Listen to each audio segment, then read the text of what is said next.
Hello students, कैसे हैं आप लोग। चलिए शुरू करते हैं ई क्लासेस। स्टूडेंट्स, हम अपनी पिछली कक्षाओं में लास्ट जो भी हमारे क्लासेस हुए हैं उसमें हम एनसीईआरटी क्लास 9th की मोशन वाला चैप्टर कवर कर चुके हैं। मोशन में हमने 3 वीडियो बना दिए हैं। उन वीडियोस को आप हमारे इस चैनल में जाके देख सकते हैं। स्टूडेंट्स, आज मेरा जो चैप्टर नंबर 9 है और टॉपिक है force and law of motion. ये लॉ ऑफ मोशन तो हम पढ़ेंगे। इसके पहले जो हमने पढ़ा था कि मोशन क्या है, एक्सीलरेशन क्या है, वेलोसिटी क्या है, स्पीड क्या है, ये सारी चीज़ों को ही हम कंटिन्यू करेंगे क्योंकि चैप्टर डिफरेंट है लेकिन उसी के जस्ट आगे है ये। और इसके बारे में हम ये भी पता करेंगे, ये भी स्टडी करेंगे कि आखिर ये जो मोशन होता है इसका कारण क्या है, इसका रीजन क्या है, मोशन होता क्यों है। ठीक है, सो चलिए हम स्टार्ट करते हैं लॉ ऑफ मोशन या force and law of motion. So students, ये force and law of motion में ये फर्स्ट पैराग्राफ में ये लिखा है कि हम ऑलरेडी जो डिस्क्राइब कर चुके हैं कि किसी भी ऑब्जेक्ट की एक स्ट्रेट लाइन में उनकी पोजीशन, वेलोसिटी और एक्सेलरेशन के बारे में डिस्क्राइब किए थे। और ये भी बताए थे कि कोई भी जो ऑब्जेक्ट है या कोई कि यूनिफॉर्म मोशन और नॉन यूनिफॉर्म में चलता है। सो नॉन यूनिफॉर्म और यूनिफॉर्म मोशन दोनों में चलता है, लेकिन हमने ये डिस्कस नहीं किया था कि मोशन का कारण क्या है, मेन रीजन क्या है। किसी भी ऑब्जेक्ट की लिखा है ना, why does the speed of an object change with time. क्यों किसी चीज की स्पीड जो है टाइम के साथ बदलती रहती है। Do all motion require a cause. क्या सारे जो मोशन हैं वो कोई न कोई कारण से होते हैं। If so what is the nature of this cause. इसका कारण क्या हो सकता है, इसका स्वभाव क्या हो सकता है। हम इस चैप्टर में इसी क्यूरियोसिटी को स्टडी करेंगे। For many centuries, it means बहुत काफी पुराने सेंचुरीज से हमारी एक प्रॉब्लम रही है, साइंटिस्ट की एक पजल रही है कि अगर किसी भी चीज को, किसी भी ऑब्जेक्ट को हम हिट करते हैं, जैसे बॉल को ही अगर हिट करते हैं तो वो थोड़ी सी आगे जा करके वो रुक जाती है, वो कंटिन्यू क्यों नहीं रहती, क्यों नहीं वो आगे बढ़ती रहती है ऐसे। इसलिए इसके बारे में जो जानते थे लोग यही कि जो नेचुरल स्टेट है किसी भी ऑब्जेक्ट की वो रेस्ट पोजीशन है। किसी भी ऑब्जेक्ट की जो नेचुरल स्टेट है वो रेस्ट पोजीशन है। This remain the belief. ये तब तक बिलीव किया गया जब गैलीलियो गैलीली और आइजैक न्यूटन आकर के ये डिस्क्राइब नहीं कर दिए कि इसका मेन रीजन क्या है। In our everyday life, we observe that some effort is required to put a stationary object into motion or to stop a moving object. We ordinarily experience this as a muscular effort and say that we must push or hit or pull on an object to change its state of motion. हम अपने everyday life में ये देखते हैं कि अगर किसी stationery object को, यानी कोई ऑब्जेक्ट रखा हुआ है, उसको हमें मोशन में करना है, या किसी मूविंग ऑब्जेक्ट को यानी चलते हुए ऑब्जेक्ट को रोकना है, सो हमें क्या करना पड़ेगा, हमें उसमें कोई न कोई पावर लगानी पड़ेगी। इसको हम ये कह सकते हैं कि मस्कुलर फोर्स लगानी पड़ेगी। ठीक है, शारीरिक क्षमता लगानी पड़ेगी।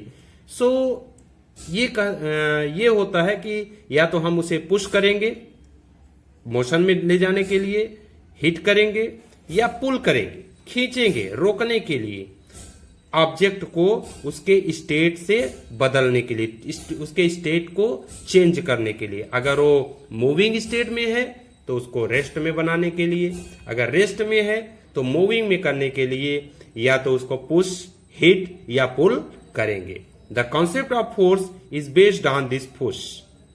द कॉन्सेप्ट, ये जो फोर्स का कॉन्सेप्ट है ये पुश के ऊपर, हिट के ऊपर या पुल के ऊपर ही बेस है। यानी जो अभी मैंने एक वर्ड बताया आपको, फोर्स। सो फोर्स एक ऐसा कॉन्सेप्ट है जो पुश, हिट या पुल के ऊपर बेस्ड है। Let's now wonder about a force, what is it. चलिए जानते हैं ये फोर्स क्या है। In fact no one has seen, tested और फेल्ट अ फोर्स। हाँ, ये कह सकते हैं कि कोई भी इंसान फोर्स को ना देखा है, ना टेस्ट किया है और ना ही महसूस किया है। हालांकि हम ये फोर्स का इफेक्ट जो है वो देखते हैं, महसूस करते हैं, ठीक है ना। It can only be explained by describing that happen when a force is applied to an object. अगर हम कहीं पे इस फोर्स को अप्लाई करते हैं तो हम उसे फील करते हैं, देखते हैं। सो इसके अप्लाई को देखते हैं, इसके इफेक्ट को देखते हैं, ना कि हम फोर्स को देखते हैं या महसूस करते हैं। Push, hitting and pulling of an object are all ways of bringing object in motion. They move because we make a force act on them.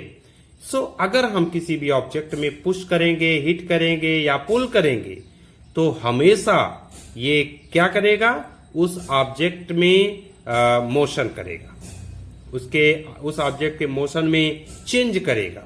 और वो इसलिए होता है क्योंकि हम उसके ऊपर फोर्स कर रहे हैं, उसके ऊपर फोर्स कर रहे हैं।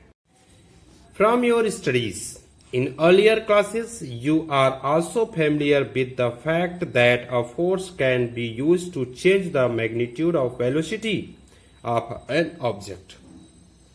इसके पहले क्लासेस में हम पढ़ चुके हैं कि जो फोर्स होता है वो किसी भी ऑब्जेक्ट के मैग्नीट्यूड और वेलोसिटी में चेंज कर सकता है। जैसे that is to make the object move faster और स्लोअर। यानी कि मैग्नीट्यूड ऑफ वेलोसिटी यानी कि उसे फास्ट कर सकता है या उसे स्लो कर सकता है। To change its direction of motion, we also know that a force can change the shape and size of object. So इसमें अपने फोर्स का प्रयोग करके, फोर्स का यूज करके किसी भी ऑब्जेक्ट की शेप साइज में हम बदलाव ले आ सकते हैं, चेंज ले आ सकते हैं। और उसके कुछ एग्जाम्पल्स यहाँ पे दिए गए हैं। ये देखिए, ये एग्जाम्पल है कि एक स्प्रिंग है। इस स्प्रिंग को दोनों तरफ से पकड़ के आप अपने अपने तरफ, अलग अलग तरफ पुल करिए, अपोजिट करिए, अपोजिट डायरेक्शन में पुल करिए। सो क्या होगा, जैसे ये पुल करेंगे तो इसकी शेप साइज बदल जाएगी। देखिए ये छोटा था, ये लार्ज हो जाता है। उसी तरह अगर हम एक बॉल को, स्फेरिकल रबर बॉल को हम क्या करें, अप्लाई करें फोर्स, यानी उसको पुश करें, तो यहाँ पे क्या होगा, देखिए इसकी शेप साइज बदल गई।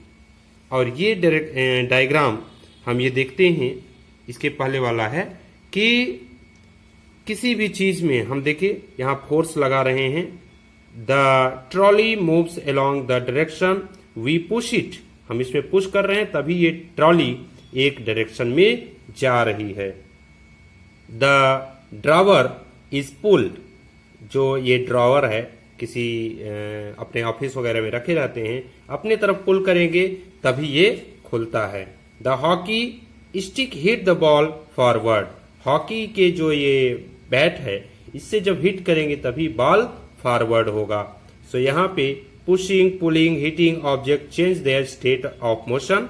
सो पुश करने से, पुल करने से या हिट करने से किसी भी ऑब्जेक्ट का स्टेट बदल जाता है। और अगर हम फोर्स लगाते हैं, चाहे पुल करें चाहे पुश करें, तो दोनों में उसके शेप साइज में परिवर्तन या चेंजेस आ जाता है। सो कंटिन्यू करते हैं, बैलेंस्ड एंड अनबैलेंस्ड फोर्सेस। अभी फोर्स के बारे में जो हम स्टडी किए थे उसी को कंटिन्यू कर रहे हैं। यहां पे एक ये वुड टेबल रखी हुई है a force acting on a wooden block. जो यहाँ पे लिखा है इसी को हम यहाँ पे डिस्क्राइब कर रहे हैं। देखिए ये एक टेबल है, टेबल के ऊपर ये वुड की बनी हुई एक मतलब छोटा सा टुकड़ा मान के चलिए रखा है, छोटा सा नहीं, थोड़ा सा लार्ज ही होगा, कुछ इस पेन के साइज का। ठीक है स्टूडेंट्स, तो यहाँ पे रखा है। अब एक यहाँ एक्स है और यहाँ वाई है, दोनों डायरेक्शन में ये बाइंड किया हुआ है, बांधा गया है। अगर हम इस साइड भी और इस साइड भी दोनों तरफ से सेम पावर लगा के, सेम फोर्स लगा के खींचें, इसको इस साइड खींचेंगे, इसको इस साइड खींचेंगे, यानी कि हम इधर खींच रहे हैं इस तरफ से और इधर खींच रहे हैं इस तरफ से, तो क्या होगा आप अंदाजा लगाइए क्या हो सकता है। अगर हम सेम पावर लगाते हैं या सेम फोर्स लगाते हैं तो इसके जो इसकी स्टेट है, इसकी जो पोजीशन है वो बदलेगी नहीं, कभी नहीं बदलेगी। क्यों? क्योंकि दोनों तरफ से हम सेम फोर्स लगा रहे हैं। लेकिन अगर कभी हम इस तरफ जितना फोर्स लगा रहे हैं उतना उधर ना लगा के वाई साइड अगर कम फोर्स लगाते हैं तो जिधर कम फोर्स लगाएंगे उधर से जिधर ज्यादा फोर्स लगाएंगे उस साइड खींच जाएगी। सो हम यहाँ पे दोनों वर्ड को डिस्क्राइब कर सकते हैं कि जब हम एक समान फोर्स लगाते हैं तो उस समय किसी भी ऑब्जेक्ट की पोजीशन नहीं बदलती। ऐसे ऑब्जेक्ट, ऐसे फोर्स को हम बैलेंस्ड फोर्स कहते हैं। ऐसे फोर्स को हम क्या कहते हैं स्टूडेंट्स? बैलेंस्ड फोर्स, यानी दोनों तरफ सेम फोर्स हो किसी भी ऑब्जेक्ट में लगाने के लिए, तो वो ऑब्जेक्ट स्टेट पोजीशन में होगा, रेस्ट पोजीशन में होगा। ऐसे ऑब्जेक्ट को हम, ऐसे ऑब्जेक्ट में जो फोर्स लगाते हैं ऐसे फोर्स को हम बैलेंस्ड फोर्स कहेंगे। और जब कभी इसमें ज्यादा फोर्स लगा दिए और इसमें कम फोर्स लगा दिए, एक साइड ज्यादा और एक साइड कम, तो ज्यादा साइड की तरफ जो फोर्स लग रहा है उस साइड ये ऑब्जेक्ट खिंच जाएगा। ऐसे फोर्स को हम अनबैलेंस्ड फोर्स कहते हैं। सो इसको हम इस तरह से भी देख सकते हैं। यहां पे देखिए लिखा है, इफ द ब्लॉक, जो ये वुड का ब्लॉक है, if the block is pulled from both the side with equal force the block will not move. अगर इक्वल फोर्स हम दोनों साइड में लगाते हैं तो ब्लॉक मूव नहीं करेगा। Such force are called balance force. ऐसे फोर्स को हम बैलेंस्ड फोर्स कहते हैं। And do not change the state of rest और मोशन ऑफ द ऑब्जेक्ट। अगर वो ऑब्जेक्ट रेस्ट में है तो रेस्ट में ही रहेगा, मोशन में है तो मोशन में ही रहेगा, कभी भी उसका पोजीशन या स्टेट चेंज नहीं होगा बैलेंस्ड फोर्स में। Now let's consider a situation in which two opposite force of different magnitude pull the block. अगर उस ब्लॉक में टू अपोजिट फोर्सेस लगाए जाते हैं, अपोजिट फोर्स और डिफरेंट मैग्नीट्यूड पे लगाते हैं, in this case the block would begin to move in the direction of greater force. जब हम अपोजिट में एक तरफ ग्रेटर और एक तरफ कम यानी कि स्मॉलर फोर्स लगाते हैं तो स्मॉलर की तरफ से ग्रेटर की तरफ फोर्स ये जो वुड है मूव कर जाएगा। Thus two force are not balanced. दोनों जो फोर्स दोनों साइड लग रहे हैं ऐसे फोर्स बैलेंस्ड नहीं है। ऐसे फोर्स को हम बोलते हैं unbalanced force. Act in the direction the block move. This suggest that an unbalanced force acting on an object bring in the motion। So ये कहा जा सकता है कि किसी भी ऑब्जेक्ट में जब अनबैलेंस्ड फोर्स लगाया जाता है उस समय उस ऑब्जेक्ट में मूवमेंट होता है।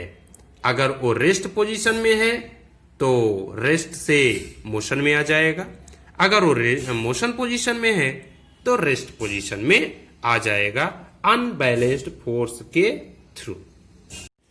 What happen when some children try to push a box on a rough floor. चलिए पहले एग्जांपल देख लेते हैं। ये फिगर है 9.4। देखिए, टू स्टूडेंट, टू जो ऐसे कह सकते, टू पीपल, एक बच्चा है, एक थोड़ा सा उनसे बड़ा है। अगर इसको फोर्स कर रहा है, इसको इसमें फोर्स डाल रहा है इस बड़े से बॉक्स में, तो ध्यान से देखिएगा नीचे का जो सरफेस है, ये सरफेस ये कैसा है, खुरदुरा है, रफ है। सरफेस कैसा है, रफ। तो रफ जब है तो ये दोनों जब फोर्स लगा रहे हैं तो ये नीचे से फोर्स इसका सरफेस लगा रहा है, ऊपर से ये लगा रहे हैं, तो पोजीशन जस का तस रहेगी। यहाँ पे और ज्यादा फोर्स लगा रहे हैं तो ये नीचे तब भी फोर्स उतना ही लग रहा है, इसलिए यहाँ भी चेंजिंग नहीं हो रहा है। लेकिन जब पूरी तरह से पावर लगा देते हैं, फोर्स लगा देते हैं, तो नीचे का जो सरफेस का फोर्स है वो कम हो जाता है और इनका फोर्स बड़ा ज्यादा हो जाता है। सो जब अनबैलेंस्ड फोर्स हो जाएगा तो क्या होगा, ये ऑब्जेक्ट मूव करने लगेगी। ठीक, चलिए। If they push the box with a small force, the box does not move because of friction acting in direction opposite to the push. So अगर बॉक्स में हम थोड़ा सा, या ये बच्चे थोड़ा सा फोर्स लगाते हैं, स्मॉल फोर्स, तो क्या होगा कि स्मॉल फोर्स लगाने से जो फ्रिक्शन है वो नीचे से, सरफेस से फ्रिक्शन होता है, वो अपोजिट में पुश करेगा और वो जो ये पार्ट है ये जस का तस रहेगा। This friction force arise between two surface in contact. ये जो फ्रिक्शन है ये दो सरफेस के, एक तो ये बॉक्स का सरफेस है नीचे वाला, और ये जमीन का यानी फर्श का सरफेस है। दोनों सरफेस में जब फोर्स ये लगता है फ्रिक्शन, सो वहां पे क्या होता है, टू सरफेस इन कांटेक्ट, जब यहां कांटेक्ट कर रहे हैं, सो वहां पर ही अपोजिट में ये फोर्स लगता है। ऊपर वाले को तो बच्चे ने ढकेलना शुरू किया, पुश करना शुरू किया, लेकिन नीचे जो सरफेस है वो अपोजिट में फोर्स लगाता है। जो अपोजिट में फोर्स लगता है उसी को फ्रिक्शन बोलते हैं। और ये तब तक नहीं बदलेगा जब तक इस फ्रिक्शन से ज्यादा फोर्स न लगाया जाए।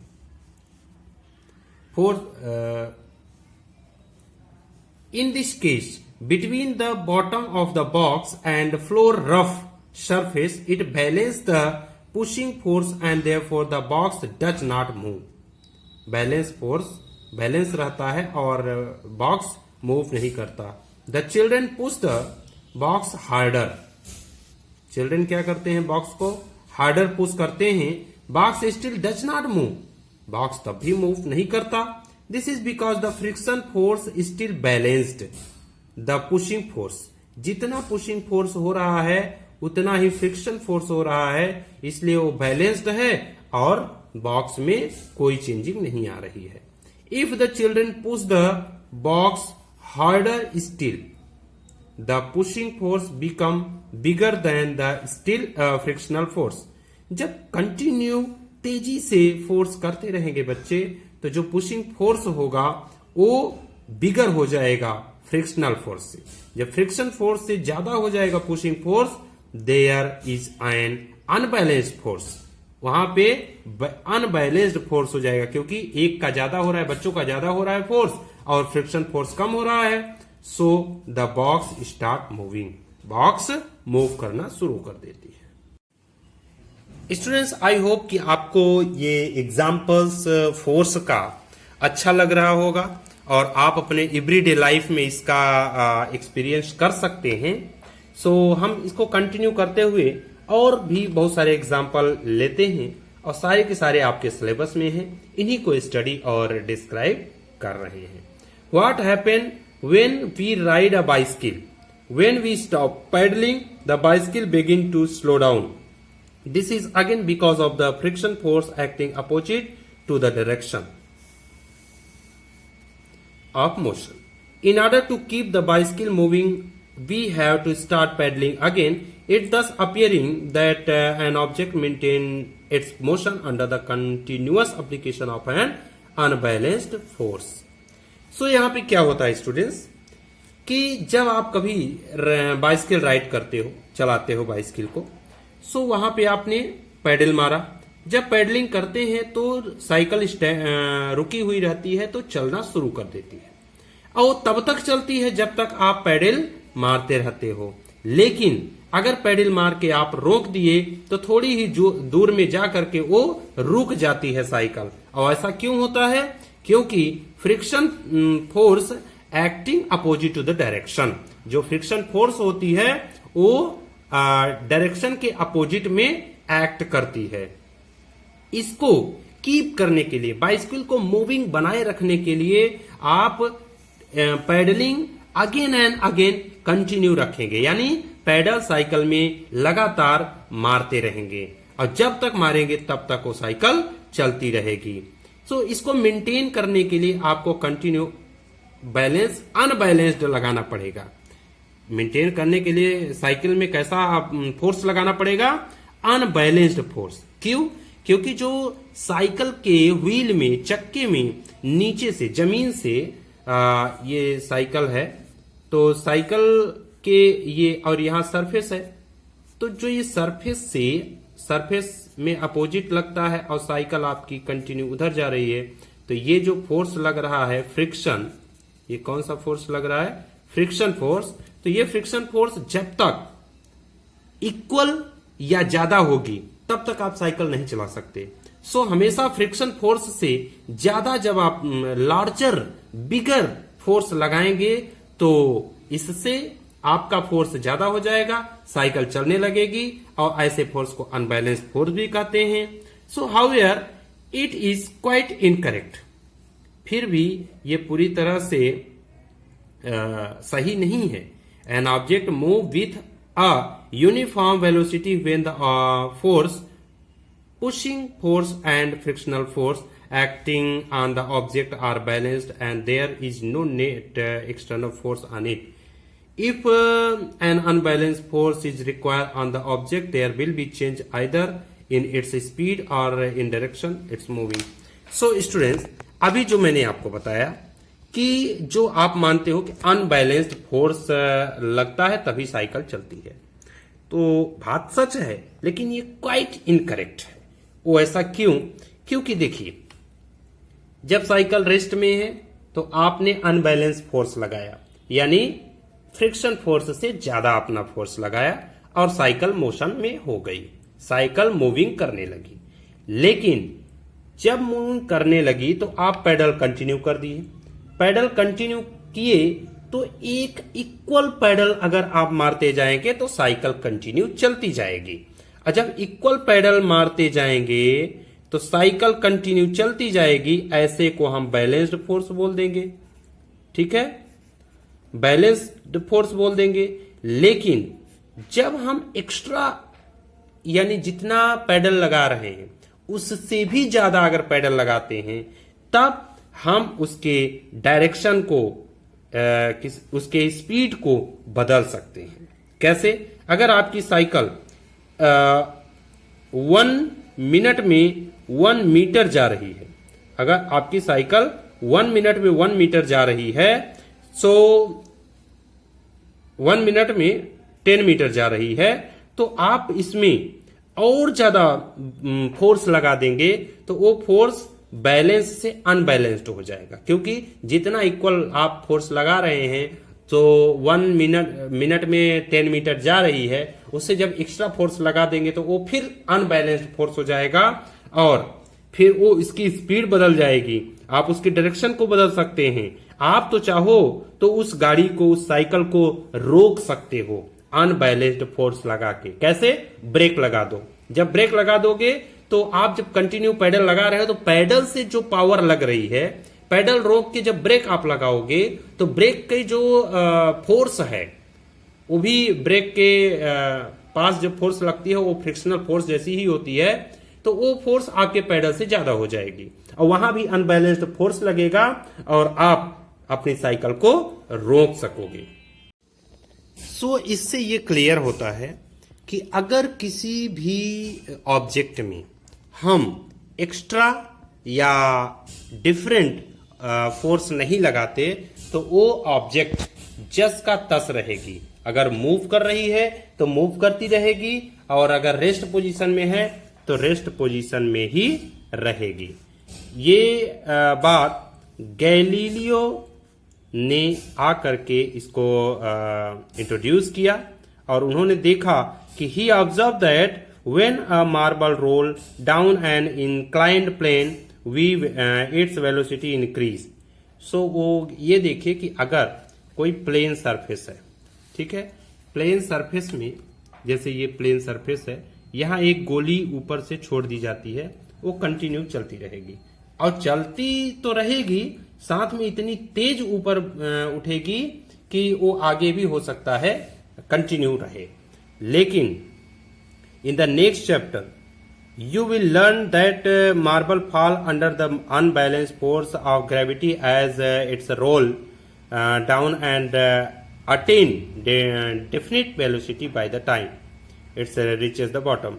So इसकी और रीजन जो है वो हम आगे वाले चैप्टर में ग्रेविटी के बारे में पढ़ेंगे, लेकिन यहाँ पर बस इतना जानेंगे कि यहाँ पे जो फोर्स लग रहा है इस कांच की चूड़ी, कांच की इस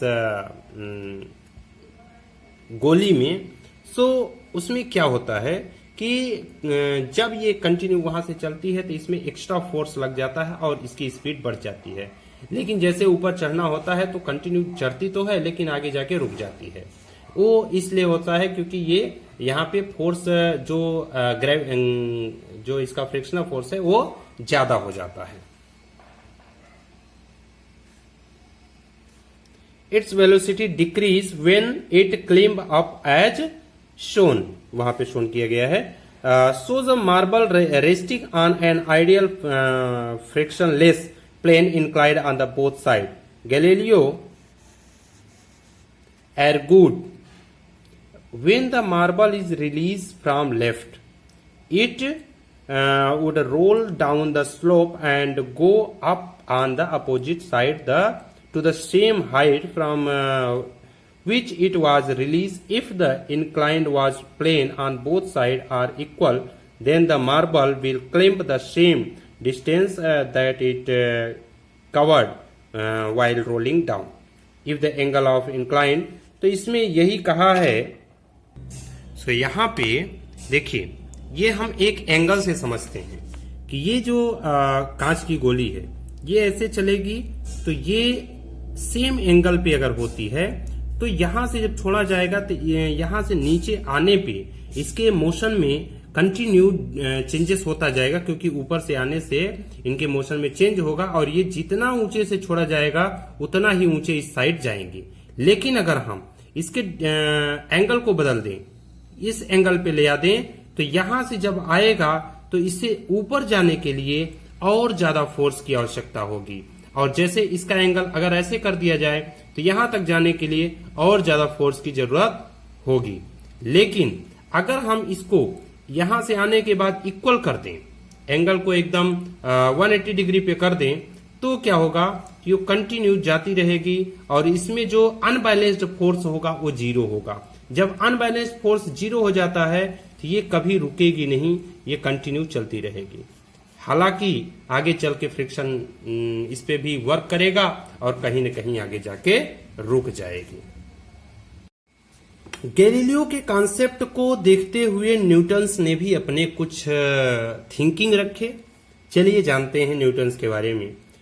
Newton further studied Galileo's ideas on force and motion and presented 3 fundamental law that govern the motion of object. These 3 laws are known as Newton's law of motion. The first law of motion is straight edge. So Newton ने Galileo के ideas को देखते हुए उनके force और motion में और ज्यादा कंटिन्यू किया, और कंटिन्यू करने के बाद उन्होंने 3 फंडामेंटल लॉ दिए जो कि मोशन को गवर्न करते हैं, और उनके जो ये मोशन है उसको हम न्यूटन्स लॉ ऑफ मोशन कहते हैं। चलिए जानते हैं न्यूटन्स लॉ ऑफ मोशन क्या है। An object remains in a state of rest और of uniform motion in a straight line unless compared to change that state by an applied force. इनका कहना है कि किसी भी ऑब्जेक्ट में अगर उसकी पोजीशन रेस्ट है तो वो रेस्ट ही रहेगी, अगर वो इस यूनिफॉर्म मोशन में है किसी स्ट्रेट लाइन में तो यूनिफॉर्म मोशन में ही रहेगी, जब तक उस पे कोई बाह्य बल या एक्स्ट्रा या आउटर फोर्स ना लगाया जाए। इनका कहने का मतलब ये है कि कोई चीज रेस्ट है तो रेस्ट ही रहेगी, मूविंग में है तो मूविंग में रहेगी, जब तक ये तब तक रहेगी जब तक इनमें एक्स्ट्रा फोर्स, जिसको हम अनबैलेंस्ड फोर्स बोलते हैं, तो अनबैलेंस्ड फोर्स ना लगाया जाए। In other word, all object resist to change in their state of motion. इनके दूसरी भाषा में ये कह सकते हैं कि सारे ऑब्जेक्ट अपनी मोशन के स्टेट को बदलने का विरोध करते हैं, ऑब्जेक्ट करते हैं, रेसिस्ट करते हैं। इन अ क्वालिटेटिव वे, अगर हम क्वालिटेटिव वे में कहें, the tendency of undisturbed object to stay at rest और to keep moving with the same velocity is called inertia. So ध्यान से देखना, the tendency of undisturbed object to stay at rest और to keep moving with the same velocity is called inertia.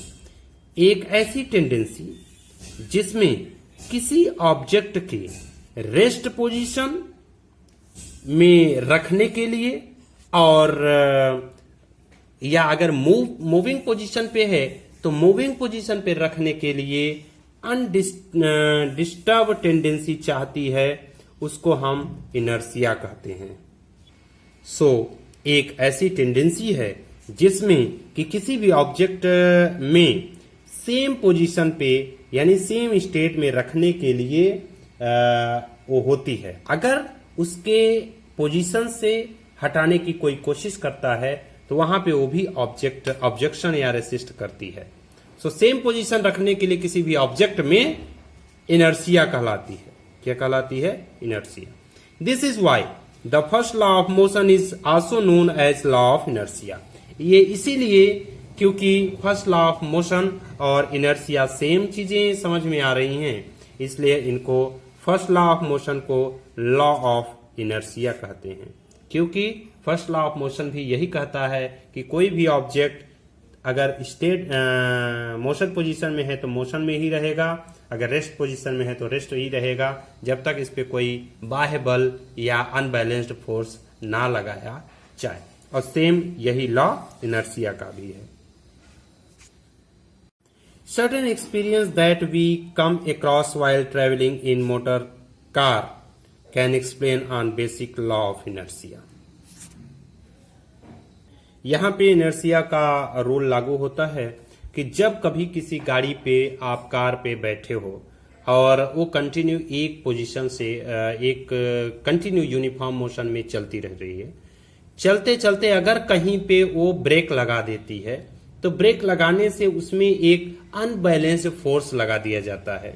और ये जो unbalanced force है, इससे आपकी बॉडी तो इनर्शिया पोजीशन के अकॉर्डिंग, इनर्शिया का कहना है कि कोई भी, या लॉ ऑफ मोशन फर्स्ट कहना है कि कोई भी जो ऑब्जेक्ट है जस का तस रहेगा, तो वो ऑब्जेक्ट यानी आप जब बैठे हो तो जस का तस हो, और अगर वो ब्रेक लगा देता है तो आपकी बॉडी तो वैसे ही रहेगी, लेकिन नीचे ब्रेक लग जाने से आपका पैर रुक जाएगा और आपकी बॉडी आगे की तरफ मूव कर जाएगी। इसमें आप इंजर्ड भी हो सकते हो क्योंकि आपकी बॉडी कंटिन्यू चलती रहती है। इसलिए ऐसे इंजरी को बचाने के लिए कुछ वहाँ गाड़ियों में लगाया जाता है, जिसे बैग टाइप का, जो कि आपके सेफ्टी के लिए होता है, बेल्ट बोलते हैं, सेफ्टी बेल्ट। इस तरह से और भी बहुत सारे एग्जाम्पल्स आप देख सकते हैं। फ्रेंड्स, इस तरह से गाड़ी वाला जो मैंने एग्जाम्पल बताया उसमें यही होता है कि ये फैक्ट है कि body will remain at rest unless acted upon bye N unbalanced force can be illustrated through following activities. कुछ और भी एग्जाम्पल्स हैं इनर्शिया के जो हम आपको एग्जाम्पल दे रहे हैं। जैसे अगर आप एक कैरम बोर्ड ले लीजिए, कैरम बोर्ड में सारी गोटियों को एक साथ रख दीजिए और एक साथ रख देने से यहां से तेजी से आप मोटी वाली जिससे आप मारते हो, तो उससे मारेंगे और एकदम नीचे वाले को मारिए, तो नीचे वाले को जब यहां मारेंगे तो वो आगे बढ़ जाएगी। और चूंकि ये सब के सब रेस्ट पोजीशन पे हैं, तो वो जस का तस अपने ही पोजीशन पे आके बैठ जाएंगे। ये इनर्शिया या लॉ ऑफ मोशन का एक अच्छा एग्जांपल है। इसके अलावा एक्टिविटी 2 में भी इनर्शिया का या लॉ ऑफ मोशन का फर्स्ट एग्जांपल है। जैसे एक ग्लास लीजिए, एक ग्लास के ऊपर एक छोटा थोड़ा सा मोटा कवर ले लीजिए, जो बुक वगैरह ही, बुक जैसा ही हो लेकिन छोटा सा हो, पतला हो, और उसके ऊपर 5 सिक्का लिख दीजिए, 5 रुपए का सिक्का, और तेजी से अपने अंगुली से मारिए, और इतना तेज मारिए कि फोर्स कुछ ज्यादा हो इसी पे, यानी इस कवर पे मारिए, ना सिक्का में लगे ना ही ग्लास में। तो ये कवर पे जब मारेंगे तो कवर आगे चला जाएगा, और सिक्का और ग्लास अपने रेस्ट पोजीशन पे है, तो ग्लास के अंदर ये सिक्का चला आएगा। ये एक अच्छा एग्जाम्पल आपको दिख जाएगा। ठीक है, so inertia, law of first motion, जिसमें बैलेंस्ड और अनबैलेंस्ड फोर्स एक्ट करते हैं, ये मैंने आज आपको बताया। कल इनर्शिया और मास के बारे में थोड़ा और बताएंगे स्टूडेंट्स आपको। और जो साइंटिस्ट हैं इस फील्ड में सबसे पहले अपना यूज किए थे, अपना प्रयोग किए थे, वो हैं गैलीलियो गैलीली, 1564 टू 1642। ये मैथ्स के स्टूडेंट थे, प्रोफेसर थे, और भी बहुत सारे इनका डिस्कवरी हुई है। इन्होंने ही सबसे पहले ये भी बताया था कि मतलब ये माइक्रोस्कोप टाइप का जो ऊपर सूर्य के पास देखने में काम आता है, वहां के लिए इन्होंने ही बनाया था सबसे पहले। ठीक है, टेलीस्कोप जिसको बोलते हैं।